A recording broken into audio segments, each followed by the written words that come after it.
ठीक है बच्चों, हमारा आज का टॉपिक है gravitational potential energy. Gravitational potential energy क्या होता है? सबसे पहली बात, ये आपके पोजीशन पे डिपेंड करता है। किस पे डिपेंड करता है? जब आप कहाँ बैठे हो या ऑब्जेक्ट कहाँ है, उसके अकॉर्डिंग आपका क्या होगा, ग्रेविटेशनल पोटेंशियल एनर्जी। तो इसका डेफिनेशन देखेंगे यहां पर, इसका फॉर्मूला जब भी हम लोग लिखेंगे आगे चल के। अच्छा, आप लोग ने पोटेंशियल एनर्जी का फॉर्मूला पढ़ा होगा, ये वाला फॉर्मूला हो सकता है आपने किया होगा, mgh। कभी किया है ये फॉर्मूला? नहीं किया कभी। काइनेटिक एनर्जी का फॉर्मूला क्या होगा? हाफ mv², है ना। उसी के साथ साथ पोटेंशियल एनर्जी भी होता है, जो किस पे निर्भर करता है? पोजीशन पर, position of an object. Surface पर हो तो क्या होगा, सरफेस से कुछ हाइट पर जाओगे तो जितना हाइट पे जाते जाएंगे उतना पोटेंशियल एनर्जी क्या होते जाएगा, बढ़ते जाएगा। बेसिकली ये वाला फॉर्मूला कब लगाओगे? जब आप अर्थ के क्या हो, नजदीक हो, मतलब कोई ऑब्जेक्ट अर्थ के नजदीक है तो पोटेंशियल एनर्जी का फॉर्मूला आप ये लगाते हो। अगर बहुत दूर डिस्टेंस करते हो तो हम लोग जो है ना ऑब्जेक्ट के लिए फॉर्मूला लगाएंगे -mg/m/r। क्या लगाएंगे? -gmm/। तो यहां पर अभी बात करते हैं, आ जाओ एक एक करके डेफिनेशन बात करते हैं। तो सबसे पहले आप बच्चों अपने नोटबुक में हेडिंग डालेंगे ग्रेविटेशनल पोटेंशियल एनर्जी और इसका डेफिनेशन लिखेंगे। मैंने क्या बोला? ग्रेविटेशनल पोटेंशियल एनर्जी किस पे निर्भर करता है? आपकी पोजीशन पर। इस बात को ध्यान रखेंगे। तो gravitational potential energy is the energy, पहली बात तो ये एनर्जी है किसका? ठीक है, पजेस बाय एन ऑब्जेक्ट। तो an object possesses because of its position. किस वजह से? उसकी जगह के हिसाब से इसके पास जो एनर्जी होगी वो क्या कहलाती है? Potential energy. तो पोटेंशियल एनर्जी कौन सी एनर्जी है? जो पोजीशन की वजह से आती हो। किस वजह से आती हो? जैसे अगर अर्थ के सरफेस पर है तो कम एनर्जी रहेगी, लेकिन सरफेस से जैसे जैसे ऊपर जाता जाएगा तो ये एनर्जी क्या होती जाएगी? बढ़ती जाएगी। मैं आपको इसको समझाता हूं थोड़ा सा। अच्छा, काइनेटिक एनर्जी और काइनेटिक एनर्जी मतलब मालूम है क्या होता है? काइनेटिक एनर्जी मतलब क्या होता है? हाँ, अगर कोई ऑब्जेक्ट मोशन में, काइनेटिक का मतलब ही क्या होता है? मोशन होता है। तो अगर मोशन में है तो उसके पास जो एनर्जी होगी वो कौन सी? काइनेटिक एनर्जी, जो मोशन की वजह से आती। अच्छा मुझे बताओ, ये मैं एक सरफेस ले लेता हूं ना, ठीक है। इस सरफेस पर आपका एक कोई ऑब्जेक्ट है, ठीक है। फॉर एग्जांपल ये अर्थ के सरफेस पर है, ठीक है। अब ये रेस्ट पर है। कैसा है? रेस्ट पर है। तो बताओ इसके पास कौन सी एनर्जी जीरो है? अब ये यहां पर रेस्ट पे रुक नहीं रहा है। फॉर एग्जांपल ये रिमोट इस्तेमाल कर लेता हूं मैं, ये रेस्ट पर है तो इसके पास कौन सी एनर्जी जीरो है? कौन सी एनर्जी जीरो है? ये रेस्ट में है, मोशन में नहीं है, तो काइनेटिक क्या है? जीरो है। Okay, very good. ये बात आपको समझ में आ गई कि अगर कोई ऑब्जेक्ट रेस्ट पर होता है तो उसकी कौन सी एनर्जी जीरो होती है? काइनेटिक। क्यों? थोड़ा सा फॉर्मूले पे चलते हैं। काइनेटिक एनर्जी का फॉर्मूला आपने पढ़ रखा है ½ mv²। अब ये ऑब्जेक्ट आराम फरमा रहा था, इसका मास तो है ना, मास है, मान लो 0.1 kg है, 100 ग्राम, ठीक है। तो मास तो है, लेकिन इसकी वेलोसिटी क्या है? तो 0 का स्क्वायर करेंगे तो क्या होगा, और 0 इंटू करेगा तो क्या होगा, मतलब फाइनल आंसर क्या आ जाएगा आपका? तो काइनेटिक एनर्जी 0 क्यों होगी? क्योंकि इसकी वेलोसिटी ही नहीं है, मोशन में नहीं है। नहीं आ रही बात समझ में? क्लियर है सबको? ओके, तो स्पीड 0 तो काइनेटिक एनर्जी भी 0। अच्छा, मैं अगर इसी पोजीशन से इसको ड्रॉप कर देता हूं, क्या कर दिया? ड्रॉप किया मैंने, थोड़ी इसको फेंका, मैंने तो ड्रॉप किया ना। तो आपने देखा कि जैसे ही हमने इसको ड्रॉप किया तो इसकी स्पीड धीमे धीमे क्या हो रही है? बढ़ रही है। अभी सोचो कि ये स्पीड यानी v अगर बढ़ेगी तो काइनेटिक एनर्जी भी बढ़ेगी। स्पीड बढ़ेगी, काइनेटिक एनर्जी भी क्या हो रही है? बढ़ रही है। अब सोचते हैं हम लोग कि देखो, principle of conservation of energy पढ़ा होगा आपने। क्या पढ़ा होगा? Principle of conservation of energy. Energy neither be created nor be destroyed, ऐसा बराबर। It can only be transform from one form to another form. ऐसा पढ़ रखा है? नहीं पढ़ रखा है? तो एनर्जी को हम लोग पैदा नहीं कर सकते, ना तो हम लोग उसको खत्म कर सकते। एनर्जी सिर्फ ये कन्वर्ट होता है, एक टाइप की एनर्जी से दूसरे टाइप की एनर्जी में कन्वर्ट होता है। अब जब इस पोजीशन पे मैंने इसको रखा था तो यहां पर इसका काइनेटिक कितना था, 0। अब जैसे जैसे जैसे मैंने इसको ड्रॉप कर दिया तो ये नीचे नीचे आ रहा है और उसकी स्पीड बढ़ रही है, तो काइनेटिक एनर्जी भी बढ़ रही है। फॉर एग्जांपल एक कोई सिचुएशन ले लेता हूं, यहां से हमने ड्रॉप किया इसको और ये यहां से बढ़ते बढ़ते स्पीड इसकी बढ़ते बढ़ते यहां कहीं पहुंची, यहां पर कुछ स्पीड है तो काइनेटिक एनर्जी बन जाएगा। अब हम लोग क्या बोलते हैं principal of conservation of energy में, कि हम लोग एनर्जी को पैदा भी नहीं कर सकते और ना उसको डिस्ट्रॉय कर सकते, can neither be created nor be destroyed. तो ये एनर्जी आई कहां से, तो कोई तो एनर्जी हुई होगी जो इसमें कन्वर्ट हुई है।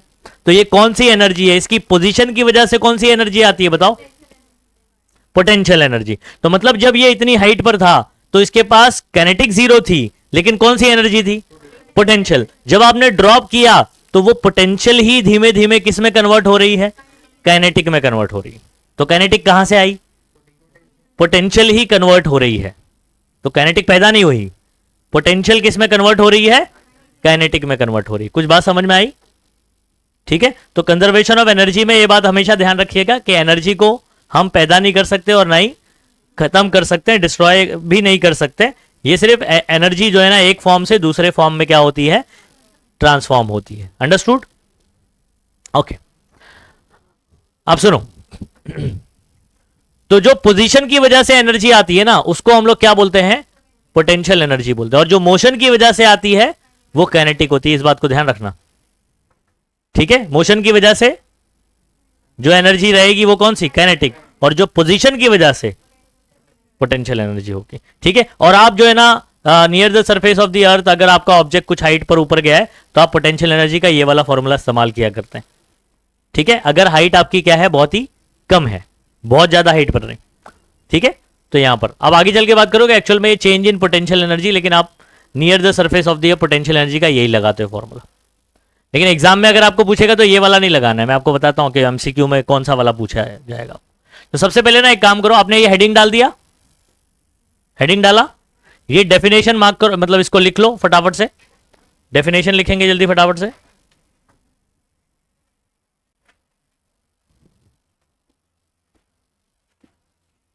और इसको अभी ऑन द स्पॉट याद भी कर लो कि ग्रेविटेशनल पोटेंशियल एनर्जी क्या है।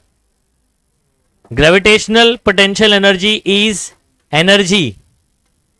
एनर्जी ऑफ एन ऑब्जेक्ट, या नहीं, एक मिनट, द एनर्जी कर दो उसको, is the energy an object possesses because of its position.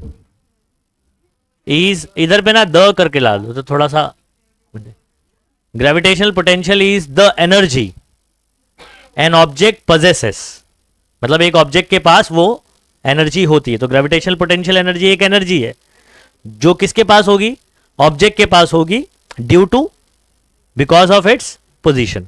Important word ये है, बिकॉज ऑफ इट्स पोजीशन। नहीं समझ में आया, gravitational potential energy is the energy, ठीक है। या इसको थोड़ा सा और अच्छा बनाना है तो एक काम करो, ठीक है, possesses by एन ऑब्जेक्ट, क्या कर दो, हो गया, अब बन गया बराबर से। Gravitational potential energy is the energy possesses by an object because of its position, हो गया, समझ गए। थोड़ा बना सकते हैं हम लोग सेंटेंस को, पहला वाला थोड़ा सा कॉम्प्लिकेटेड लग रहा था, ये वाला सही कर लो। कितने लोगों का डेफिनेशन याद हो गया, is the energy possesses by an object because of its या due to its position. Important word position है, ये बात ध्यान रखना, ठीक है। अगर यही आप अभी कितने फ्लोर पे हो, आप सेकंड फ्लोर पर हो, आप फर्स्ट फ्लोर पे होगे तो आपकी पोटेंशियल एनर्जी कम हो जाएगी, ग्राउंड फ्लोर पे जाओगे पोटेंशियल एनर्जी और कम हो जाएगी। तो आपकी पोजीशन के हिसाब से आपका क्या होगा, पोटेंशियल एनर्जी। जितनी हाइट पर जाओगे पोटेंशियल एनर्जी क्या होती जाएगी, बढ़ते जाएगी, क्या होती जाएगी, बढ़ती जाएगी। समझ ला, चलो आगे बढ़ते हैं। अच्छा, ये एनर्जी जो है ना हमें रिलेटिव क्वांटिटी है। क्या है? रिलेटिव है। क्यों इसको रिलेट किया जाता है? हम लोग क्या करते हैं, सुनो, ये आपका अर्थ है, आप यहां पर हो, अर्थ के सरफेस पर हो, तो यहां पर पोटेंशियल एनर्जी बोला जाता है जी माइनस, और इसको माइनस में लिखा जाता है क्योंकि पोटेंशियल एनर्जी जो है ना, जीरो हमने कहां अज्यूम किया है? इन्फिनाइट डिस्टेंस पर। कहां अज्यूम किया है? इन्फिनाइट। मतलब आप अर्थ से अगर इसके सेंटर से बहुत दूर चले जाएंगे, इधर इधर कहीं पर भी, तो वहां पर पोटेंशियल एनर्जी क्या होगा? At infinite distance potential energy zero माना है। क्या माना है? जीरो। तो यहां पर क्या मानेंगे हम लोग? Negative. Minus G M M, minus G M M by capital R. क्या बोलेंगे? माइनस, अर्थ के सरफेस पर कितना होगा? Minus G M M by capital R. अगर आप कुछ हाइट ऊपर चले जाते हैं, एच हाइट ऊपर चले जाते हैं, तो यहां पर आपका पोटेंशियल एनर्जी होगा minus G M M by, ये डिस्टेंस कितना हो गया बच्चों? ये आर हो गया, और ये कितना हो गया? एच। टोटल कितना हो जाएगा? R plus H. ठीक है, क्या फॉर्मूला बनेगा? Minus G M M, M capital M कौन है? अर्थ का मास है। स्मॉल एम किसका मास है? ऑब्जेक्ट का। और आर क्या है? अर्थ के सेंटर से उसका डिस्टेंस। ठीक है, यहां पर भी माइनस जी एम एम ऊपर का सेम है, नीचे आर प्लस एच, तो ये आर और ये एच, तो टोटल डिस्टेंस सेंटर से कितना हो गया? R plus H. अच्छा, मैं अगर आपसे पूछूंगा इन दोनों में से बड़ा कौन है, इसको आप बोल सकते हो PE1, इसको बोल सकते हो PE2। कौन बताएगा इन दोनों में से बड़ा कौन है? बोलो। PE1 बड़ा रहेगा। ये PE1 ये है, PE2 ये है। आप याद करो मैंने क्या बोला था आपको, कि आप अर्थ के सरफेस से जितना ऊपर जाओगे पोटेंशियल एनर्जी क्या होती जाएगी? बढ़ेगी बोला था मैं। क्या बोला था? बढ़ेगी। आप सुनो बात को, आप बोलेंगे सर कैसे बढ़ेगी, इसको समझो। ये चीज जो है ना सेम है ना, ये इतना पार्ट सेम है कि नहीं? अच्छा, इधर पे सिर्फ आर था, इधर पे क्या हो गया? ठीक है, तो अभी सुनो, आर प्लस एच मतलब ये नीचे वाला पार्ट बढ़ गया ना, तो ये वाला आपके हिसाब से क्या होना चाहिए? घटना चाहिए। लेकिन फॉर्मूले में क्या है? नेगेटिव। नेगेटिव में नंबर अगर घटता है, फॉर एग्जाम्पल मान लेते हैं इधर पे था -10 फॉर एग्जाम्पल, और ये हो जाता है -5, तो आप क्या बोलोगे? बढ़ा या घटा? सोचो। नहीं समझे बात को? अच्छा, 10 से 5 हो गया तो आपको लग रहा है घट रहा है, लेकिन -10 से -5 हुआ है। नेगेटिव में कम नंबर ज्यादा होता है, मालूम है नहीं मालूम है? बोलो भाई, नहीं मालूम है? सिंपल नंबर रहता तो नंबर 10 से 5 हो रहा है, घट रहा है, लेकिन नेगेटिव में क्या हो रहा है? घट रहा है। नेगेटिव में घट रहा है मतलब कि एक्चुअल में वो बढ़ रहा है। तो आपकी पोटेंशियल एनर्जी क्या हो गई? बढ़ गई। पोटेंशियल एनर्जी क्या हो गई? बढ़ेगी। क्लियर है सबको? अच्छा, तो यहां पर जो है ना हम लोग चेंज इन पोटेंशियल एनर्जी, इन दोनों को माइनस करके हम लोग ये फॉर्मूला निकालते हैं। तो आपको ध्यान रखना है कि किसी भी पोजीशन पे अगर आपको अर्थ के सरफेस पे बोलेगा तो फॉर्मूला क्या लगाओगे? आप एक काम करो, ये वाला फॉर्मूला याद करो पोटेंशियल एनर्जी का, minus G M M by R plus H. अब मुझे बताओ कि अगर ऑब्जेक्ट अर्थ के सरफेस पर हो तो एच की वैल्यू कितनी हो जाएगी? 0। तो एच की वैल्यू 0 हो गई तो ये फॉर्मूला नहीं बन गया आपका। तो आपको एक ही फॉर्मूला याद करना है। ठीक है, अगर अर्थ के सरफेस पे बोलेगा तो एच की वैल्यू 0 कर दो, तो ये फॉर्मूला बन गया। नहीं आ रही बात समझ में? तो अगर आपको एमसीक्यू में सवाल आता है कि what is the formula for potential energy on the surface of earth, तो आपने फॉर्मूला याद किया है G M M by R plus H. Surface पर हाइट कितनी हो जाएगी? 0। तो एच की वैल्यू 0 पुट किया तो क्या आ जाएगा फॉर्मूला? ओनली आर बचेगा ना नीचे, और एट सर्टन हाइट एच पर बोलेगा तो minus G M M by R plus H, खत्म। ठीक है, तो आप सुनो, ये एनर्जी जो है ना रिलेटिव है and increase with increase in height. क्या ये पॉइंट समझ में आया? Increase with increase in height, जितना ऊपर जाते जाओगे इसकी वैल्यू क्या होती जाएगी? बढ़ती जाएगी। अगर आप बच्चों पहुंच जाते हो, फॉर एग्जांपल मान लेता हूं मैं, यहां पर इंफिनिटी है,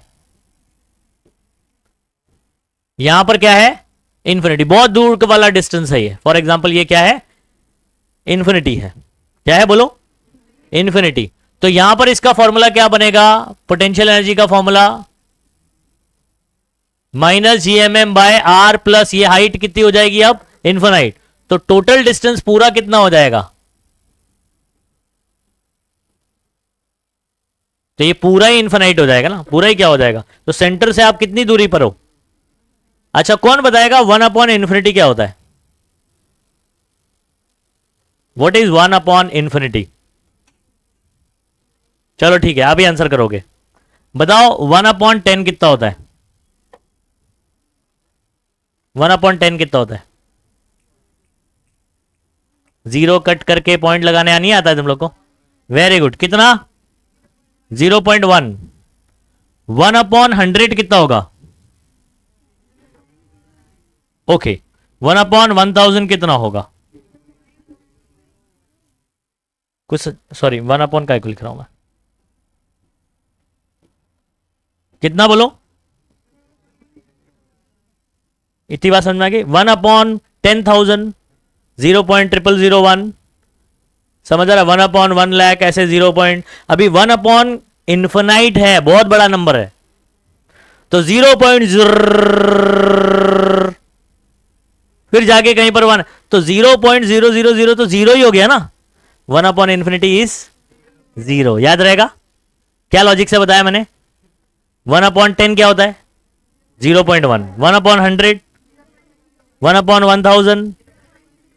अभी ऐसे ही 1/, में बहुत बड़ा नंबर हो जाए तो 0.0 है ना, तो मतलब 0।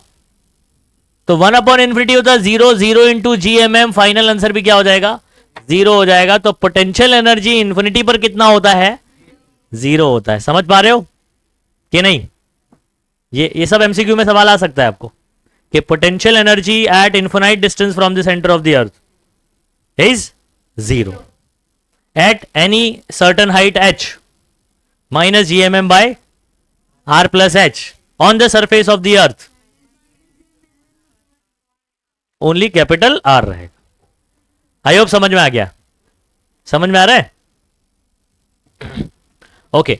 तो एक रिलेटिव क्वांटिटी है, रिलेट करके बताया जाता है कि इतने सरफेस से, जैसे मुझे अगर कोई पूछेगा कि या इस सरफेस से कंपैरिजन पर यहां पर h हाइट पर पोटेंशियल एनर्जी क्या होगी, तो यहां पर पोटेंशियल एनर्जी का फॉर्मूला बनता है mgh, इन दोनों को सब्ट्रैक्ट करके फॉर्मूला बनता है और फिर उसको जो है ना अप्रोक्सीमेशन में लेते हैं। ठीक है, अभी ये वाला फॉर्मूला भी आएगा। बताओ मैंने क्या समझाया अभी, सरफेस पे बता दिया, h हाइट पे बता दिया और इन्फिनाइट पे भी बता दिया पोटेंशियल एनर्जी क्या होगी, फॉर्मूला भी याद हो गया आपको। ठीक है, उसके बाद नेक्स्ट देखो, फॉर एन ऑब्जेक्ट, एक ऑब्जेक्ट है जिसका मास है m, ग्रेविटेशनल पोटेंशियल एनर्जी का फॉर्मूला क्या बनेगा mgh। ये वाला कब अप्लाई करना है, जब h हाइट आपका क्या होगा, बहुत ही कम होगा, ज्यादा हाइट के लिए नहीं लगता ये फॉर्मूला। ठीक है, अच्छा उसके बाद but value of g is different at different height, जितनी हाइट पर जाते जाएंगे g की वैल्यू क्या होती जाएगी, चेंज होती जाएगी। हैंस फॉर लार्ज डिस्टेंस, बड़े डिस्टेंस के लिए पोटेंशियल एनर्जी का ये फॉर्मूला नहीं लगा के हम लोग लगाएंगे minus GMM by R plus है, जो फॉर्मूला अभी बताया मैंने आपको, है ना। और सरफेस पर क्या बन जाएगा, यही formula GMM by capital R, याद रहेगा। और पोटेंशियल एनर्जी का फॉर्मूला नेगेटिव लिखा जाता है, इस बात को ध्यान रखेंगे। ठीक है, नेक्स्ट, अच्छा इसको नोट करेंगे, चलो इतना नोट करो फटाफट से। डायग्राम आपको बनाने की जरूरत नहीं है, ठीक है, आपको ये डेफिनेशन लिखना है और कुछ पॉइंट्स लिख के ये वाला फॉर्मूले को बॉक्स बना लेना है। दिस फॉर्मूला इंपॉर्टेंट है, हाँ, ये आपको MCQ में पूछ सकता है या 1 मार्क के क्वेश्चन में भी पूछ सकता है। चलिए जल्दी से फटाफट चलो देखते हैं हमने क्या क्या सीखा। बताओ यहां पर, medium in which true free fall is possible, सही में बताया था मैंने, क्या बताया था याद है, वैक्यूम में, क्योंकि वहां पर क्या नहीं होगा, एयर नहीं होगा, बराबर ना, क्योंकि एयर की वजह से क्या होता है, बराबर। तो मतलब हम लोग बोलते हैं रेजिस्टिव फोर्स लगता है या ड्रैग लगता है। ठीक है, चलो तो आपका ए ऑप्शन करेक्ट हो गया। नेक्स्ट ये वाले का आंसर बताएंगे, motion of any object under the influence of force of gravity alone very good, तो इधर पे क्या आ जाएगा, फ्री फॉल, वेरी गुड, है ना, सही है। चलो next, energy an object, the energy an object possess because of its position in gravitational field is called, very good, तो पोटेंशियल एनर्जी, है ना, अभी हमारा टॉपिक जस्ट कवर हुआ है। उसके बाद ग्रेविटेशनल पोटेंशियल एनर्जी जो हमने अभी पढ़ा, गोज ऑन इंक्रीजिंग और decreasing as we go to greater height, जितनी हाइट पे जाते जाएंगे इंक्रीजिंग, है ना, इंक्रीजिंग हो जाएगा, ठीक है, सही जवाब, यस, ठीक है। अब यहां पर आपका जो है ना न्यूमेरिकल देख लेते हैं, ठीक है, इक्वेशन ऑफ मोशन आपको बताया था ना, आ जाओ उसको करें बच्चों। अच्छा ये कौन सा वाला केस है, पहले सोचो, ड्रॉप वाला है, मतलब ड्रॉप या रिलीज वाला है, या थ्रोन वाला है, क्वेश्चन पढ़ो। A ball falls off the table, तो टेबल से नीचे गिर रहा है ना, ड्रॉप वाला केस है, ठीक है, and reaches the ground in 1 second, मतलब आपको क्या दिया हुआ है, टाइम। क्वेश्चन में कैसे करते हैं इसको, देखो कभी भी जो गिवन है वो फाइंड आउट करो, टाइम गिवन है 1 सेकेंड, जी की वैल्यू बोला है 10 ले लो, calculate its speed on reaching the ground and height, तो मतलब स्पीड निकालना है, मतलब आपको क्या निकालना है, ड्रॉप वाले में तो u 0 होता है, तो मतलब v पूछा है, अच्छा, और हाइट ऑफ द टेबल, तो मतलब h पूछा हुआ है, तो कितने हाइट से गिरेगा, ये आपके पास टेबल है, बराबर है, बॉल यहां से ऐसे गिर रहा है, तो यहां ये फ्लोर है आपका, तो यहां जब गिरेगा, है ना, यहां से यहां, तो ये आप h निकालोगे, और वही क्या हो जाएगा, हाइट ऑफ दी टेबल हो जाएगा। आई बात समझ में, ओके, नहीं समझ में आ रही बात, तो जितने ऊपर से गिरा तो टेबल के ऊपर से, टेबल की हाइट से ही गिरेगा ना, तो आप h निकालोगे तो टेबल की हाइट पता चल जाएगी। तो मतलब हमको क्या क्या पूछा हुआ है, एक v क्वेश्चन मार्क है, ठीक है, और क्या पूछा है, h क्वेश्चन मार्क। तो हम लोग क्या करेंगे, सुनो, सबसे पहले आप गिवन लिख सकते हो, डेटा लिख सकते हो, ठीक है, तो गिवन हम लोग क्या लिखेंगे, t इज इक्वल टू बोलो 1 सेकेंड, और g की वैल्यू दिया हुआ है आपको 10 मीटर पर second square, v question mark है, और आपका h क्वेश्चन मार्क है। चलो आप सॉल्यूशन सुनो बच्चों, क्या आपको मैंने t गिवन है और v निकालने का फॉर्मूला बताया ड्रॉप वाले केस में, क्या formula, shortcut, v is equal to बराबर, तो यहां पर आपका g की वैल्यू कितनी है 10, t की वैल्यू है, ओके, तो 10 1 तो आपको v की वैल्यू कितनी आ गई 10। अब लेकिन ध्यान रखिएगा, v मतलब आपका फाइनल वेलोसिटी है या स्पीड है, इसकी यूनिट क्या होती है, मीटर पर सेकेंड, क्या, जब भी कोई डिस्टेंस, हाइट, डिस्प्लेसमेंट निकालते हो तो मीटर में, स्पीड वेलोसिटी निकालते हो मीटर पर सेकेंड, एक्सेलरेशन निकालते हो मीटर पर सेकेंड स्क्वायर, एक्सेलरेशन निकालते हो, याद रहेगा, डिस्टेंस डिस्प्लेसमेंट निकालते हो मीटर, स्पीड वेलोसिटी निकालते हो मीटर पर सेकेंड, और अगर एक्सेलरेशन निकालते हो या एक्सेलरेशन ड्यू टू ग्रेविटी निकालते हो मीटर पर सेकेंड स्क्वायर, ये देखो मीटर पर सेकेंड स्क्वायर, ठीक। तो ये आपका पहला आंसर हो गया, देखो कितना आसान न्यूमेरिकल पूछा गया। फिर उसके बाद सेकेंड आपको क्या पूछा हुआ है, h, तो सेकेंड फॉर्मूला को जाते s इज इक्वल टू, मैंने बोला था h और s, डायरेक्ट शॉर्टकट याद है, हाफ gt स्क्वायर, नहीं याद है, s is equal to h is equal to half gt square, half g की वैल्यू बताओ, ए टाइम की जगह 1 का स्क्वायर क्या होता है, हाँ डबल 1 मत कर देना, ठीक है।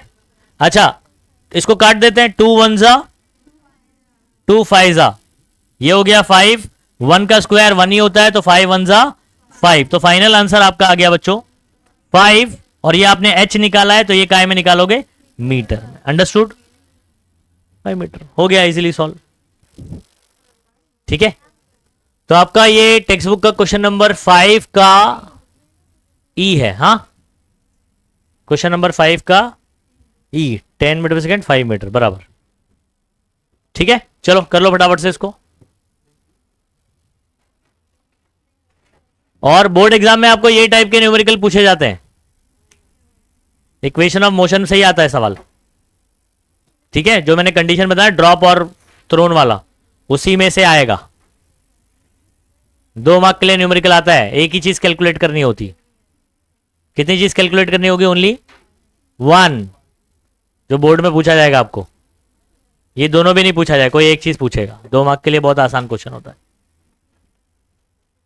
और न्यूमेरिकल करने का तरीका सीखो बच्चों आप लोग। हाँ, गिवन लिखना है, उसके बाद उसी में क्वेश्चन मार्क ले लो, टू फाइंड भी लिख सकते हो उसको, और फिर बाद में सोल्यूशन कर देना और लगा के सॉल्व कर दो।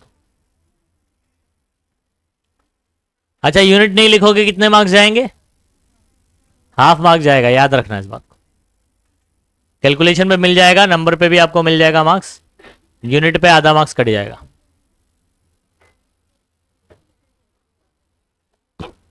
झाला?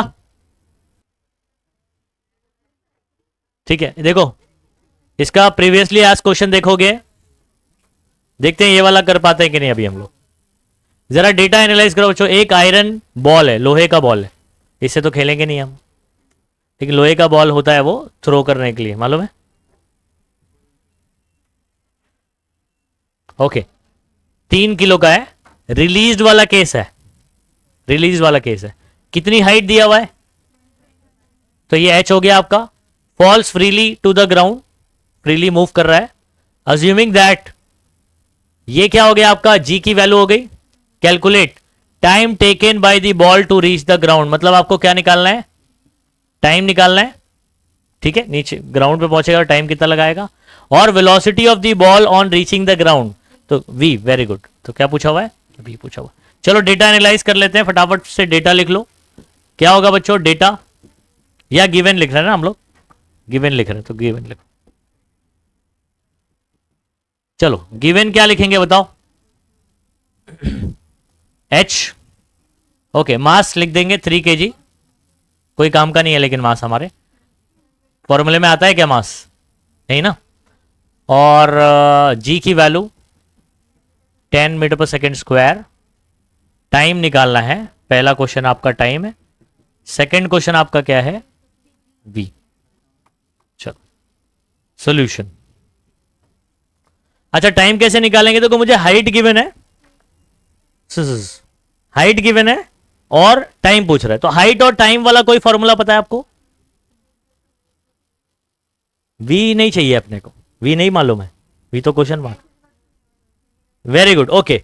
एच इज इक्वल टू या s is equal to half g t square है।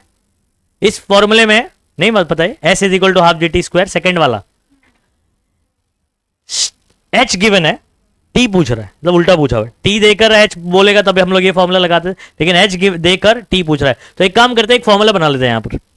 ये 2 को यहां भेजता हूं और ये जी को नीचे भेजता हूं, तो ये बनेगा 2h बाय जी, 2h अपॉन में g is equal to what? T square. Square इधर आएगा तो ये फॉर्मूला बन गया। नहीं समझे? ओके, तो पहला वाला फॉर्मूला मैं डायरेक्ट अब टी इज इक्वल टू करके लिख रहा हूं। हाँ, क्या फॉर्मूला बनेगा याद रखो। अब अगर हाइट गिवन है और टी पूछ रहा है, हाइट गिवन है और, तो आपका टी का फॉर्मूला बनेगा 2h बाय जी, रूट के अंदर, अंडर रूट 2h बाय जी, अंडर रूट, हाइट गिवन है, टाइम पूछ रहा है, हाइट गिवन है, अंडर रूट 2h बाय जी। क्या लगाएंगे फॉर्मूला जल्दी सभी बच्चे? शॉर्टकट फॉर्मूला याद रखो कैसे बनाया, इधर लिखा है मैंने, सेकेंड इक्वेशन जो पढ़ा था वही है। अच्छा मुझे बताओ हाइट कितनी है ना, और जी की वैल्यू कितनी है? 10। अच्छा क्या कर सकते हैं हम लोग? 2 5 जा है ना, 5 1 जा, 5 2 जा 10 है ना, 5 5 जा, मतलब रूट के अंदर बचेगा 25 और 25 का स्क्वायर रूट 5, 1 मिनट सॉरी, ठीक है। टाइम निकाला ना, सेकंड। बोलो समझ में आया क्या? सॉल्व हो गया इजीली। फॉर्मूला बनाया कैसे देख लो, और फिर डायरेक्ट लगा के आंसर आ जाएगा। अच्छा v का फॉर्मूला तो आपको पता है ना डायरेक्टली, बोलो बच्चों v इज इक्वल टू क्या लगेगा? अच्छा जीटी भी लगा सकते हैं क्योंकि टाइम निकाल लिया आपने। हाँ, और फॉर एग्जांपल अगर ये नहीं निकाला होता तो क्योंकि h गिवन है तो मैं फॉर्मूला क्या लगाता? Root 2gh। देखो मैं दोनों से निकाल के बताता हूं आपको। 2gh लगाया, ये कितना है 10, हाइट कितना है 125 बराबर। अच्छा मुझे बताओ 125 टू सा कितना होता है 250 कितना नहीं पता है 125 का डबल 250 ओके। और ये 10 भी मल्टीप्लाई करेंगे तो एक और जीरो आ जाएगा तो 2500 हो गया। अच्छा 25 का स्क्वायर रूट क्या होता है 5 और 2 जीरो का स्क्वायर रूट 1 जीरो हो जाता है। समझ गए। तो कितना आ जाएगा आपका सॉरी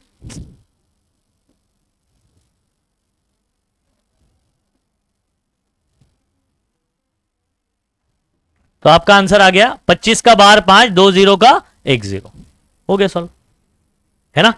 तो आपका ये कितना आया 50 मीटर पर सेकेंड। अच्छा दूसरा फॉर्मूला क्या है और ये कब लगा पाऊंगा जब मैं पहले ये वाले फॉर्मूले से टाइम निकल चुका है तो v इज इक्वल टू हम लोग जीटी भी लगा सकते हैं यहां पर 10 इंटू 5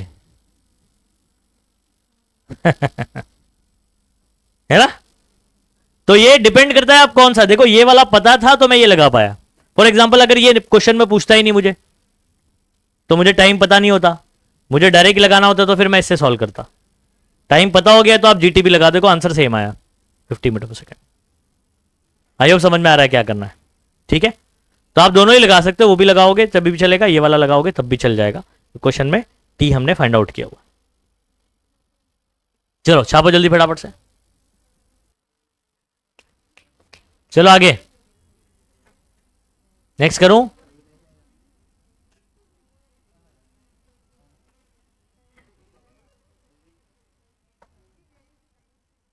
इधर पे थोड़ा अलग तरीके से करवाया गया मैंने आपको शॉर्टकट बताया वहां से कर लेंगे। ये वाला केस कौन सा है जरा बताओ तो जुलाई 2019 में पूछा है 3 मार्क के लिए। Object thrown vertically upward thrown वाला केस है ना। हाँ चलो तो मतलब एक ऑब्जेक्ट को अब बॉल तो बोला नहीं है तो लेकिन हम लोग एक ऑब्जेक्ट ऐसे ही मान लेंगे कि इसको आपने ऊपर फेंका हुआ है सही बात है। रीचेस अ हाइट 500 मीटर कितना ऊपर पहुंचा बच्चों ये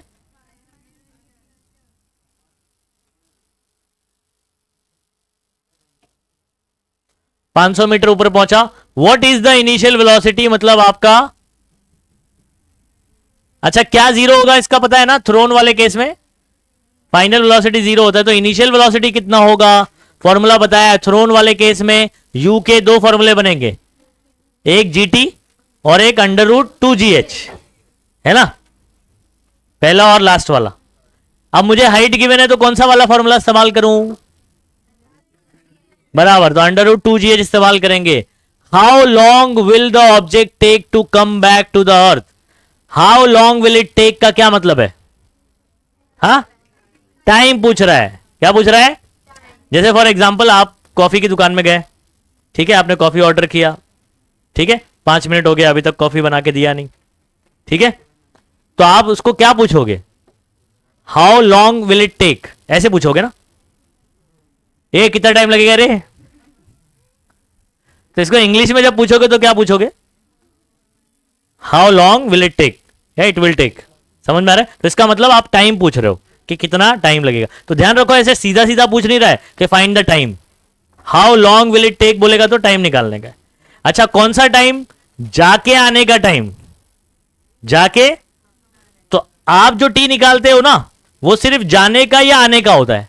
तो आप एक काम करो थ्रो कर रहे हो तो जाने का टाइम निकाल लो आने का भी उतना ही लगेगा तो डबल कर देंगे क्या कर देंगे या दो बार लिख के ऐड भी कर सकते हो या डबल कर सकते हो। ये बात समझ में आ रही है कि क्या पूछा हुआ है जाके आने का टाइम मतलब गया तो टी टाइम लिया आया तो वापस से टी टाइम तो 2t टाइम हो जाएगा। टोटल टाइम क्या हो जाएगा 2t 2 इंटू टी 2 इंटू चलो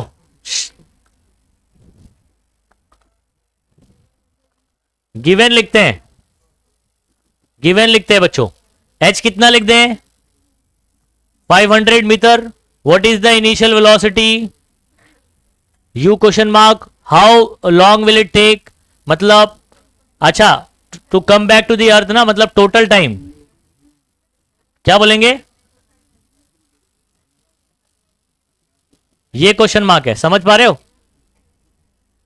और assume g is equal to, तो g की वैल्यू कितने बोला है? 10 मीटर पर सेकेंड स्क्वायर लेने बोला है, यही वाली लेना। चलो सॉल्यूशन कौन बताएगा? u कैसे निकलेगा u? अच्छा यही वाला क्यों, जीटी वाला क्यों नहीं इस्तेमाल किया? हाँ टाइम नहीं दिया हुआ है, हाँ h गिवन है इसलिए √2gh वाला लगा रहे हैं। जीटी वाला कब लगाते हैं? जब टाइम गिवन हो। तो बस यही लॉजिक आपको समझना है कौन सा फॉर्मूला कब इस्तेमाल करना है। हेलो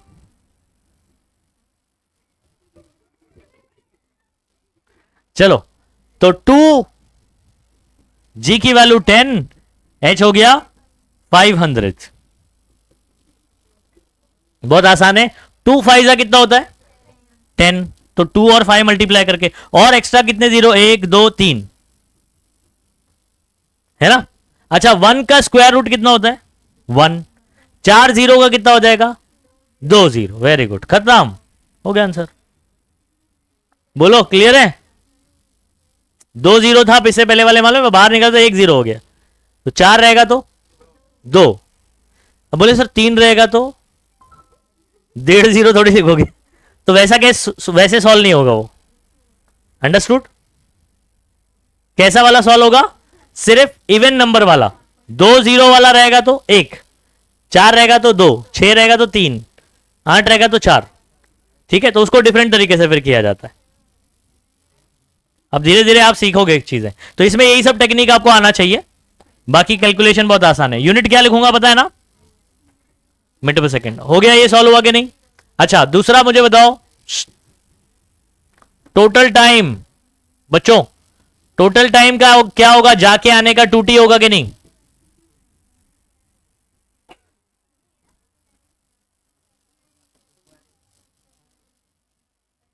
कौन बताएगा स्मॉल t का फॉर्मूला अगर h गिवन है? h गिवन है, t का एक शॉर्टकट फॉर्मूला बताया था अभी, जल्दी से बताओ। वेरी गुड, तो क्या फॉर्मूला बनेगा? √2h/g, है ना? अब बहुत आसान है, चलो इधर ही सॉल्व करता हूं। 2 इंटू एच कितना है बच्चों, और आपका g कितना है? 10। ये 1 जीरो से क्या 1 जीरो कैंसिल हो जाएगा। अच्छा 2 इंटू 50 कितना हो जाएगा? 100, और 100 का स्क्वायर रूट 10। पहले तो 100 लिख दो आप। ये 1 का स्क्वायर रूट क्या होता है? 1। 2 जीरो का, तो 2 इंटू 10 कितना हो गया बच्चों? 20। आपने टोटल टाइम निकाला ना, तो ये सेकंड आ जाएगा। खत्म, दिस इज योर आंसर बच्चों।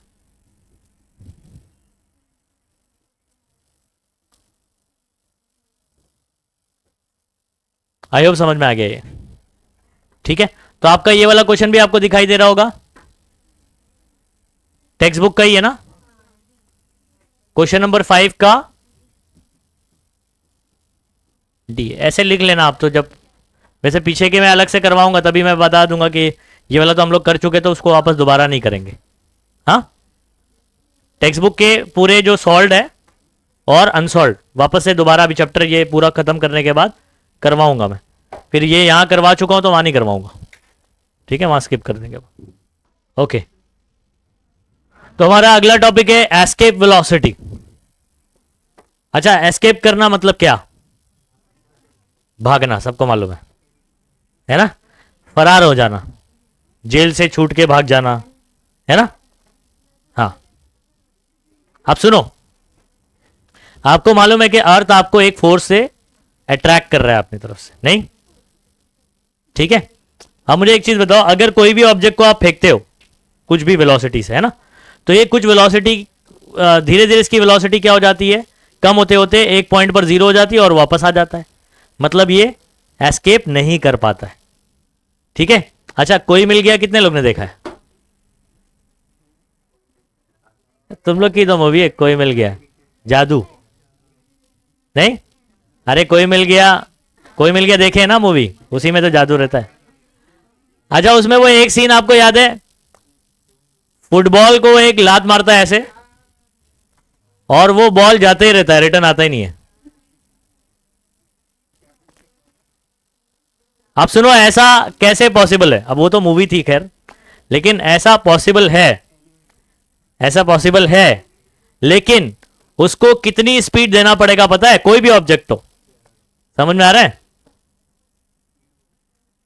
अभी स्टेरॉइड देता हूं तेरे को मैं, सुनो बात को। ऐसा पॉसिबल है कि कोई ऑब्जेक्ट को कुछ स्पीड से फेंका जाए और वो दोबारा अर्थ पे वापस नहीं आएगा। तो ऐसा कब हो सकता है? जब उसको कितनी स्पीड देंगे हम लोग पता है? 11.2 किलोमीटर पर सेकेंड। कितनी स्पीड? बराबर। तो अगर कोई ऑब्जेक्ट 11.2 किलोमीटर पर सेकेंड से एस्केप करता है अर्थ के सरफेस से, तो ये फ्री हो जाएगा, एस्केप कर जाएगा, अर्थ का ग्रेविटेशनल इन्फ्लुएंस में वापस नहीं आएगा। आई बात समझ में कि नहीं? ठीक है, तो हम लोग उसी का फॉर्मूला करने जा रहे हैं। क्या करने जा रहे हैं? एस्केप वेलोसिटी का फॉर्मूला। तो बेसिकली डेफिनेशन क्या है? ऐसी स्पीड जो किसी ऑब्जेक्ट को दे दी जाए तो ये अर्थ ग्रेविटेशनल फोर्स से बाहर हो जाएगा, अर्थ ग्रेविटेशनल फील्ड के बाहर हो जाएगा, दोबारा पलट के वापस नहीं आएगा। अंडरस्टूड? लेकिन हम लोग क्या देखते हैं, कोई ऑब्जेक्ट को ऊपर फेंका तो ये दोबारा वापस आता है। क्यों दोबारा वापस आता है? क्योंकि आपने उसको उतनी स्पीड नहीं दिया। कितनी स्पीड? एस्केप वेलोसिटी यानी 11.2 किलोमीटर पर सेकेंड नहीं दिया, इस वजह से दोबारा वापस आ गया वो। और अगर आपने 11.2 किलोमीटर पर सेकेंड से दे दिया, उतनी स्पीड दे दिया, तो ये क्या हो जाएगा? जाता ही। अंडरस्टूड? दोबारा जैसे कोई मिल गया का वो फुटबॉल, एक लात मारता है ऋतिक रोशन, वो बॉल जाता ही रहता है। समझ में आ रहा है? ओके, तो एस्केप वेलोसिटी क्या है सुनो बच्चों, और इसका फॉर्मूला भी अपन देखेंगे। चलो हेडिंग डाल देंगे एस्केप वेलोसिटी, और हम लोग क्या करते हैं, एनर्जी बचाने के लिए ना डायरेक्ट एस्केप नहीं करते, पहले अर्थ के अराउंड में ही रिवॉल्व करते हैं, अर्थ का ग्रेविटेशनल फील्ड को ही यूज करते हैं। समझ में आ रहा है? ओके, सुनो डेफिनेशन क्या है, what is the definition for escape velocity? ये कम से कम स्पीड है जो किसी ऑब्जेक्ट को दे दी जाए तो वो अर्थ के ग्रेविटेशनल फोर्स से क्या हो जाएगा? फ्री हो जाएगा, बाहर हो जाएगा। हम लोग ऐसे बोलेंगे, minimum velocity with which a body or an object should be projected from the surface of planet or moon. कोई भी प्लैनेट हो सकता है, अर्थ का प्लैनेट हो सकता है, मून हो सकता है, मार्स हो सकता है, ठीक है, so that it escape from earth gravitational or the gravitational influence of the planet or moon is called escape velocity. अब देखो डेफिनेशन को धीमे धीमे पढ़ो तो समझ में आएगा। मिनिमम वेलोसिटी, ठीक है, with which a body should be projected, मतलब ये कम से कम स्पीड है जिससे आप किसी ऑब्जेक्ट को, किसी बॉडी को फेंकोगे, शुड बी प्रोजेक्टेड। ठीक है, अब प्रोजेक्ट करना मतलब क्या है? ये ऑब्जेक्ट को अगर मैं ऐसे फेंक दूं, समझ में आया, तो मैंने इसको प्रोजेक्ट कर दिया बोला जाएगा। क्या बोला जाएगा? प्रोजेक्ट कर दिया। ठीक है, तो शुड बी प्रोजेक्टेड फ्रॉम, कहां से? Surface of planet. अब हम लोग जनरली बात कर रहे हैं ना, तो कोई दूसरा प्लैनेट भी हो सकता है, मार्स हो सकता है, सैटर्न हो सकता है, यूरेनस हो सकता है। समझ में आ रहा है? या कोई सैटेलाइट हो सकता है, जैसे हमारा मून है, तो मून के सरफेस से भी ऑब्जेक्ट को पे, तो मून पे लेकिन वेलोसिटी अलग रहेगी, अर्थ पे अलग रहेगी। तो डिफरेंट डिफरेंट प्लैनेट के लिए ये वेलोसिटी क्या होगी? अलग अलग होगी। क्यों अलग होगी? अभी फॉर्मूले से देखेंगे। सो that it escape from gravitational influence, तो जो ग्रेविटेशनल इन्फ्लुएंस है जिससे अर्थ आपको खींच रहा है, उससे क्या हो जाएगा? एस्केप हो जाएगा of the planet or moon is called escape velocity. अब इसको नोट करिए और इसको याद भी कर लेना है। ठीक है, ऑन द स्पॉट अभी याद करके भी जाना है इसको। ठीक है, नेक्स्ट आगे बढ़ता हूं थोड़ा सा, अभी इसको नोट करेंगे आप। अच्छा, मैंने क्या बोला कि एस्केप वेलोसिटी ये डिफरेंट प्लैनेट के लिए क्या होती रहती है? डिफरेंट होती है। तो वही पॉइंट लिखा हुआ है, it is different for different planets. इतना नोट करो पहले। चलो,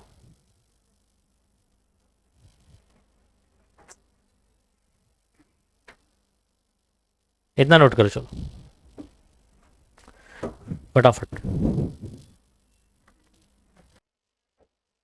चलो आगे बढ़े।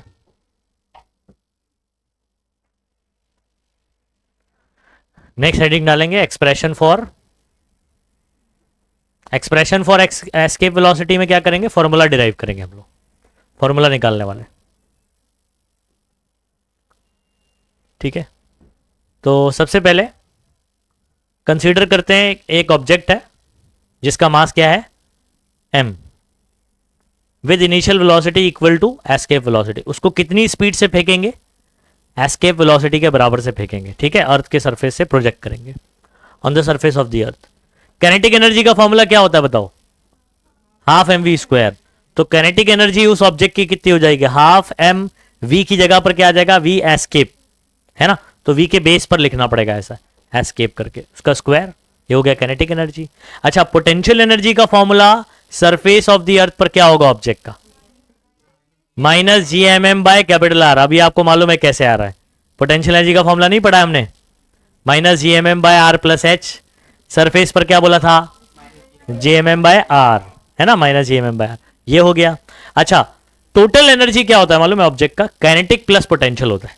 टोटल एनर्जी क्या होता है, ये बात ध्यान रखना, टोटल एनर्जी सरफेस पर। तो अब मैं सिचुएशन भी बना रहा हूं यहां पर राइट साइड में। तो हमारे पास ये अर्थ है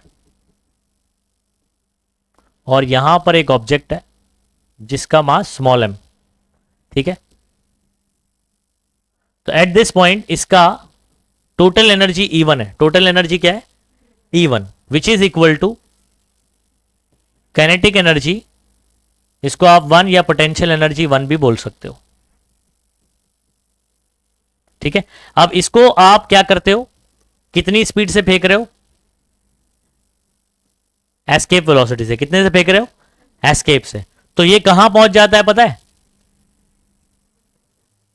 इन्फिनाइट डिस्टेंस, बहुत दूर पहुंच गया। अब जब ये इन्फिनिटी पर चला जाएगा तो मुझे बताओ, जैसे जैसे अर्थ से दूर जाते जाता है तो इसकी स्पीड क्या होती जाती है, कम होती जाती है। जब ये इन्फिनिटी पर पहुंचेगा इसकी स्पीड हो जाएगी 0। बताओ काइनेटिक एनर्जी क्या हो जाएगी, 0। ओके, तो काइनेटिक एनर्जी हो जाएगी 0, काइनेटिक एनर्जी 2 बोलता हूं।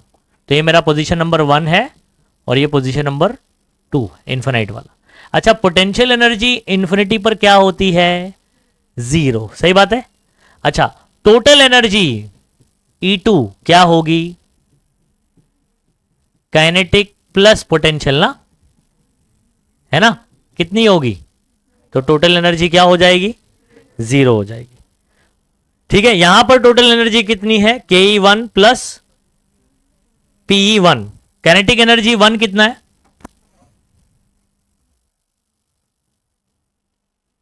1, और potential energy 1 minus G M M bye,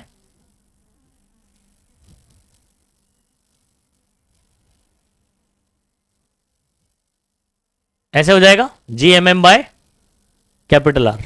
अच्छा, from the conservation of principle of conservation of energy, from the principle of conservation of energy क्या है जरा बताओ, energy neither be created nor be destroyed. ये सिर्फ एक फॉर्म से दूसरे फॉर्म में चेंज होती है, कन्वर्ट होती है, ट्रांसफॉर्म्ड होती है, कन्वर्ट होती है। अब मैं एक चीज आपको बता दूं, कभी भी ना कंजर्वेशन ऑफ एनर्जी से ये बात ध्यान रखो कि टोटल एनर्जी कभी भी बदलेगी नहीं। टोटल एनर्जी कभी भी बदलेगी, काइनेटिक पोटेंशियल में बदलेगी, पोटेंशियल काइनेटिक में बदलेगी, लेकिन इन दोनों का जो सम होता है वो कभी भी बदलता नहीं है। तो according to the conservation of energy ये E1 और ये E2 एक दूसरे के क्या होंगे, बराबर होंगे, क्योंकि टोटल एनर्जी कभी भी बदलती नहीं है। अब बोले सर कैसे बराबर है, यहां तो कुछ है वहां 0 है। मैं आपको बताऊंगा कि यहां भी 0 है। कैसे, ये पोटेंशियल एनर्जी आपने नेगेटिव लिखा है ना, अब ये वैल्यू फॉर एग्जांपल मान लो 100 है और ये वाली वैल्यू भी सॉल्व करके कितनी आती है, 100 आती है, क्योंकि उसके साथ में क्या है, माइनस है। तो 100 माइनस 100 आंसर कितना आएगा, 0। तो यहां भी तो 0 हो गई ना, है ना। वहां पर दोनों इंडिविजुअली 0 था इसलिए सम 0 आ गया। यहां इंडिविजुअली ये वैल्यू जितनी पॉजिटिव थी वही उतनी नेगेटिव थी, तो इस वजह से दोनों का सम यहां पर भी क्या आएगा, 0 आएगा। तो इस तरीके से E1 और E2 एक दूसरे के क्या होंगे, बराबर होंगे। तो बोलेंगे from the conservation of principle of conservation of energy E1 और E2 एक दूसरे के क्या होंगे, बराबर होंगे। देखो एक बात हमेशा ध्यान रखो, कंजर्वेशन ऑफ एनर्जी क्या बोलता है। कंजर्वेशन ऑफ एनर्जी एक तो ये बोलता है कि एनर्जी को आप पैदा नहीं कर सकते, खत्म नहीं कर सकते, तो मतलब एनर्जी आपस में इंटर कन्वर्ट होती, तो मतलब टोटल एनर्जी तो कभी बदलेगी नहीं ना। टोटल एनर्जी बदलेगी क्या? आपको एक कम होती दिखाई दे रही है मतलब दूसरी बढ़ेगी, दूसरी कम होती दिखाई दे रही है मतलब पहली बढ़ेगी, लेकिन दोनों मिलकर टोटल उतना ही रहेगा। टोटल हमेशा उतना ही रहेगा, टोटल कभी भी बदलेगा नहीं। तो उसी फंडे को इस्तेमाल करके आप बोलोगे E1 और E2 एक दूसरे के क्या होंगे? बराबर होंगे। तो पहले आ जाओ इधर पे, टोटल एनर्जी E1 सरफेस पर हम लोग बोलेंगे काइनेटिक प्लस पोटेंशियल इक्वल करके लिखना है यहां पर, हाफ एम वी एस्केप का square minus G M M by R. Potential energy का फॉर्मूला क्या बोला? Minus G M M by R ना, यहां थोड़ा मिस्टेक है तो उसको करेक्ट कर दिया मैंने। E1 is equal to kinetic plus potential KE1 PE1, इसको KE1 कर दो, इसको बोलो PE1, क्या बोलोगे? PE1, ठीक है। और उसकी वैल्यू उठा के यहां इक्वल रखना, हाँ। तो इसकी जगह पर हाफ एम वी स्क्वायर हो गया और इसकी जगह पर minus G M M by R हो गया। बोले सर प्लस कहां चला गया? प्लस माइनस क्या होता है? माइनस, तो प्लस माइनस माइनस हो गया, खत्म। पूरा स्टेप लिख के बताऊं, देखो KE1 की जगह आप लिखोगे हाफ एम वी एस्केप का स्क्वायर, फिर प्लस ऐसे ही रहेगा, P1 की जगह पर minus G M M by क्या लिखोगे? प्लस माइनस क्या हो जाएगा? माइनस। तो ये इक्वेशन बन गया। आया समझ में कि नहीं? ये आपका इक्वेशन नंबर बन जाएगा, इसको बोलेंगे इक्वेशन नंबर 1, ठीक है। आगे देखते हैं, ये कहानी समझ में आएगी आपको?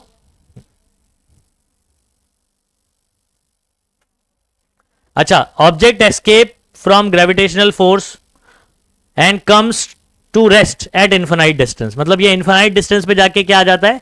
रेस्ट पर आ जाता है। तो काइनेटिक एनर्जी क्या हो जाएगी? 0। अच्छा, पोटेंशियल एनर्जी क्या होगी? KE2 is equal to 0। आप इसको इन्फिनाइट भी लिख सकते हो, हाँ, 2 की जगह क्या लिख सकते हो? इन्फिनिटी पर, ऐसे भी लिख सकते हो, P infinity is equal to what? 0, ऐसे भी लिख सकते हो। तो टोटल एनर्जी E2 कितना आ जाएगा बताओ? KE 0 है, PE 0 है, E2 कितना आ जाएगा टोटल एनर्जी इन्फिनिटी पर? क्या आ जाएगा? 0 आ जाएगा। इसको बोल देंगे इक्वेशन नंबर 2, दिया है ना इधर पे, इक्वेशन नंबर 2। अच्छा, क्या लिखोगे आगे चल के? From the principle of conservation of energy, क्या E1 और E2 बराबर होंगे? कि टोटल एनर्जी तो कभी बदलती नहीं है, तो हम लोग आगे चल के क्या करेंगे? E1 और E2 एक दूसरे के क्या बोल दिया? बराबर। कहां से लिखा जरा चेक करो, from the principle of conservation of energy. अब आगे का मैथमेटिकल स्टेप ये वाला मैं आपको समझाता हूं। E1 और E2 एक दूसरे के क्या हो जाएगा? जल्दी से बताओ। इक्वल हो जाएगा। अच्छा, E1 आपका कितना है जरा चेक करना इक्वेशन नंबर 1 से।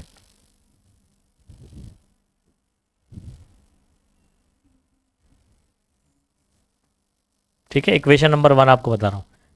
इक्वल डाल दिया, माइनस, और ये आपका हो गया इक्वेशन नंबर 1, ठीक है। और यहां पर आपका इक्वेशन नंबर 2 ये है, ठीक है। अब ध्यान दो, E1 की जगह क्या आएगा? E1 इज इक्वल टू क्या है? ये पूरा टर्म है। तो यहां पर देखो मैं मैथमेटिकल स्टेप लिख रहा हूं, E1 is equal to E2। E1 कितना है? हाफ एम वी एस्केप का square minus G M M by capital R. अच्छा, E2 कितना है? 0। टोटल E2 कितना है? 0। याद करो कहानी। अच्छा, मैं अगर, मुझे ये इसका फॉर्मूला निकालना है, ये माइनस वाला टर्म को अगर उधर भेज दूं तो क्या होगा? प्लस हो जाएगा। तो यहां पर G M M by capital R, plus लिखने की जरूरत नहीं है, माइनस उधर जाएगा, प्लस हो गया। इधर क्या बचा बताओ? हाफ एम वी एस्केप का स्क्वायर। इतनी कहानी समझ में आ गई? अच्छा, कुछ कैंसिल होता दिखाई दे रहा है, स्मॉल एम से स्मॉल एम क्या हो जाएगा? ये 2 जो नीचे डिवाइड कर रहा है उधर भेज देता हूं, ऊपर चला जाएगा, ठीक है। तो आपका फॉर्मूला कुछ बनेगा,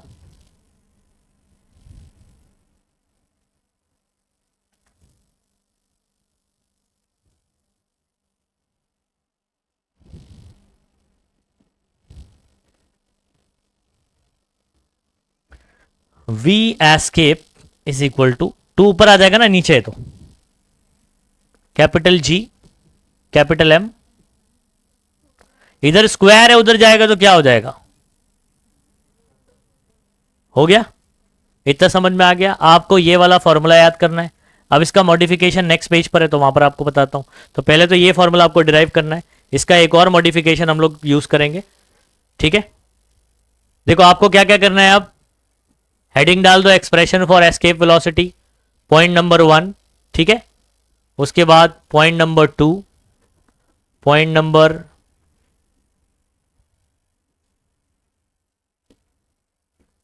ये आपका 3 पॉइंट हो जाएगा, ठीक है। उसके बाद आप इसको 4th पॉइंट डाल दीजिए, ये वाला आपका 5th पॉइंट हो जाएगा, ठीक है। ये सब नहीं लिखना है, डायरेक्ट लिखना है potential energy is equal to 0, kinetic 0, potential भी 0, 5th पॉइंट। और उसके बाद ये आपका हो जाएगा 6 पॉइंट। 6 पॉइंट में ये लिखने के बाद ये आप ये मत लिखो अभी, हाँ मैंने इसको सॉल्व करा दिया है यहां पर। तो 6 पॉइंट के बाद आप directly E1 is equal to E2 और फिर ये पूरा सॉल्व करते हुए यहां तक पहुंचो। चलो जल्दी फटाफट से।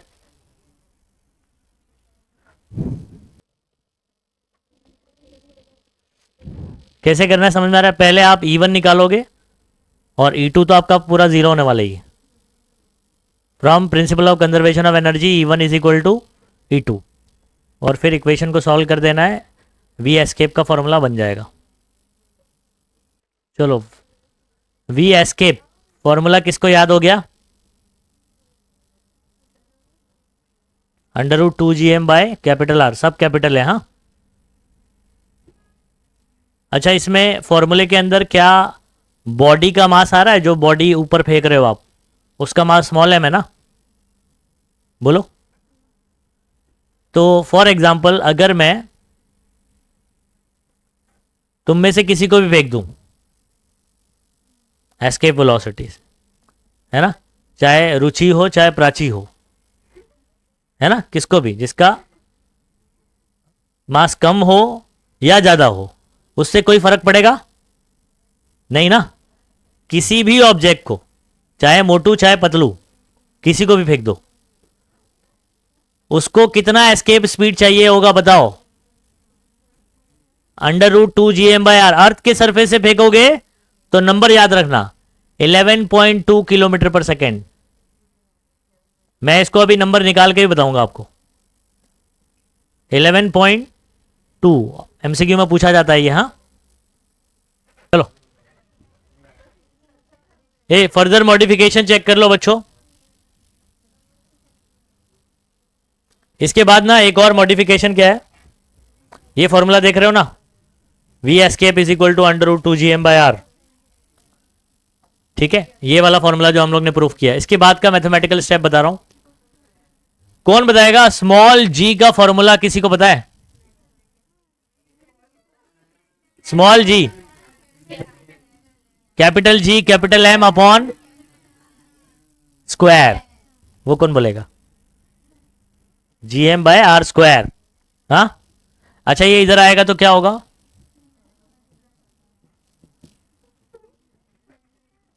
क्या ये समझ में आया। G is equal to small g is equal to gm/R square, capital G capital M upon capital R square. R square को इधर लिया तो ये जीएम की वैल्यू क्या आगे बताओ, कैपिटल जीएम की जगह में क्या लिख सकता हूं। अच्छा यहां पर आपको कैपिटल जीएम दिखाई दे रहा है, ओके तो 2 ऐसे ही रहेगा। कैपिटल जीएम की जगह में लिख सकता हूं स्मॉल जी कैपिटल आर का स्क्वायर और अपॉन में एक कैपिटल आर है ना। एक आर से एक आर क्या कर सकते हो, तो ये दूसरा फॉर्मूला बन गया √2gr। क्या बन गया, तो ये अनदर फॉर्मूला है। ये वाला फॉर्मूला लास्ट में लिखा ना आपने बॉक्स बना के, उसके बाद ये मॉडिफिकेशन ये वाला जो है ना पार्ट सिंस करके लिख लेना ऐसे ब्रैकेट में। ऐसा फॉर्मूला था, इसकी जगह तो जीएम की जगह ये पुट किया। क्या हाँ लगा रहा, रुको इसको कंप्लीट कर लूं फिर आपका लिखने का पार्टी रहेगा। तो आपको ये वाला फॉर्मूला देखो, प्रूफ पूछता है तो आप ये भी कर दोगे तब भी चल जाएगा। हाँ, प्रूफ पूछता है तो ये भी कर दिया तो चल जाएगा। ये मॉडिफिकेशन भी याद रखो। यहां से मैं आपको अभी वैल्यू निकाल के बताऊंगा। अगर बात चल रही है अर्थ की, किसकी बात चल रही है? For earth. ये स्मॉल जी की वैल्यू कितनी है पता है ना? एंड क्या आपको पता है रेडियस ऑफ द अर्थ कितना है? 6.4 इंटू 10⁶, 6.4 इंटू 10⁶। तो radius of the earth approximately इतना है मीटर, है ना? चलो देयरफॉर अब देखो मैं सॉल्व करने जा रहा हूं, ध्यान रखो। और ये नंबर जो निकल कर आएगा बहुत ही इंपॉर्टेंट है। जी की वैल्यू 9.8, आर की वैल्यू 6.4, 10 का पावर 6। अच्छा, कितने लोगों को पॉइंट शिफ्टिंग आता है? पॉइंट शिफ्टिंग आता है? ओके। अब सुनो, नहीं आता है तो इधर ध्यान देंगे सभी बच्चे। अब मैं ये 9.8 का जो पॉइंट है ना, एक आगे कर दूंगा, 6.4 का भी एक पॉइंट आगे कर दूंगा। तो पॉइंट को बेसिकली मैंने दो जगह एक एक बढ़ा दिया, एक एक आगे कर दिया। तो ये हो जाएगा 2 इंटू 98, 64, 10 का पावर ये 6 तो ऑलरेडी है। अगर मैं पॉइंट को आगे करता हूं तो 10 का पावर क्या आता है? प्लस या माइनस? आगे किया तो माइनस होता है, पीछे किया तो पीछे का पी प्लस। हाँ, ध्यान रखो, जैसे वो कोई भी नंबर लिखते हैं थोड़ा सा प्रैक्टिस कर लेते हैं। आ जाओ, देखो पॉइंट को अगर मैं एक पीछे लेता हूं तो ये क्या हो जाएगा? 0.64 हो जाएगा। तो पीछे किया आपने तो 10 का पावर पीछे का पी प्लस, पीछे का पी प्लस, एक पीछे लिया तो 1, अंडरस्टूड? +1 ऐसे लिखना है। लेकिन अगर मैं पॉइंट को एक आगे करता हूं तो ये 64 पॉइंट हो जाएगा। 10 का अगर पीछे का पी प्लस है तो आगे करेंगे तो माइनस होगा, तो माइनस एक आगे किया तो -1 होगा। अब समझ में आया? अच्छा, यहां पर आपने एक आगे किया, इधर भी एक आगे किया, तो 10 का पावर कितना हो गया? -2। ये लॉजिक समझ में आया कि नहीं? समझ में आ रहा है? पॉइंट शिफ्टिंग बोलता है इसको। हाँ, पॉइंट शिफ्टिंग आना चाहिए। अच्छा, आप सुनो, बहुत आसान है कैलकुलेशन। 2 इंटू 98 बता सकते हो कितना होता है? 2 इंटू 98 कितना होता है? 196। 190 इंटू 64। अच्छा, 10 का पावर ये 6 है और ये -2 है, बेस सेम है ना? 6 और -2 कितना हो जाएगा? पावर ऐड कर दे, 6 - 2 + 4 तो 4 आ जाएगा, ओनली 4। 6 - 2 4 ना। अच्छा, अब सुनो, क्या आपको 196 का स्क्वायर रूट पता है? 196 का स्क्वायर रूट पता होगा? सोचो, 196 किसका स्क्वायर है? 14 का है, बराबर। तो ये हो गया 14। हाँ, 64 का स्क्वायर रूट 8 और 10 का पावर 4 का बाहर 2, आधा हो जाएगा। इन दोनों को मल्टीप्लाई करो, 8 4 जा 32, 8 1 जा 8 और 3 11 और 10 का पावर कितना हो गया? 2। ये मीटर पर सेकंड में आएगा। अच्छा, 112 में यहां पॉइंट कहीं नहीं है, मतलब कहां पर होगा? लास्ट में होगा। अगर मैं पॉइंट को एक पीछे लेता हूं, अभी बताया मैंने आपको, पीछे लेंगे तो पीछे का पी प्लस, तो ये हो जाएगा 11.2 और 10 का पावर बराबर, तो 2 ऑलरेडी है, एक और आया तो कितना हो जाएगा? 3 हो जाएगा। ये हो गया मीटर पर सेकंड। क्या हो गया? मीटर पर सेकंड। नहीं समझा? 196 का बाहर 14, 64 का 8, 10 का पावर 4 का 10 का पावर 2, दोनों को मल्टीप्लाई करते हैं कितना आ जाएगा? 112। कितना आ जाएगा? 112। अच्छा, पॉइंट को एक पीछे लेता हूं, 11.2 कर देता हूं। पॉइंट लास्ट में रहेगा ना, कोई नंबर में कहीं नहीं दिखाई दे रहा, मतलब कहां होगा? लास्ट में। तो एक पीछे लिया, पीछे का पी प्लस, एक पीछे लिया तो +1 और ये 2 कितना हो जाएगा? 3। तो 11.2 10⁻³ मीटर पर सेकंड। अब एक और बात सुनो, 1 किलोग्राम मतलब कितना ग्राम? 1 किलोग्राम मतलब कितना ग्राम? 1000 मतलब, है ना, 1 किलोग्राम 1000 ग्राम मतलब 10⁻³ ग्राम। 10⁻³ मतलब किलो होता है। 10⁻³ मतलब क्या होता है? तो मैं इसकी जगह पर क्या लिख सकता हूं? तो फर्दर मैं आपको लास्ट स्टेप अभी बता रहा हूं आपको, ठीक है। वी एस्केप आएगा 11.2, एक मिनट,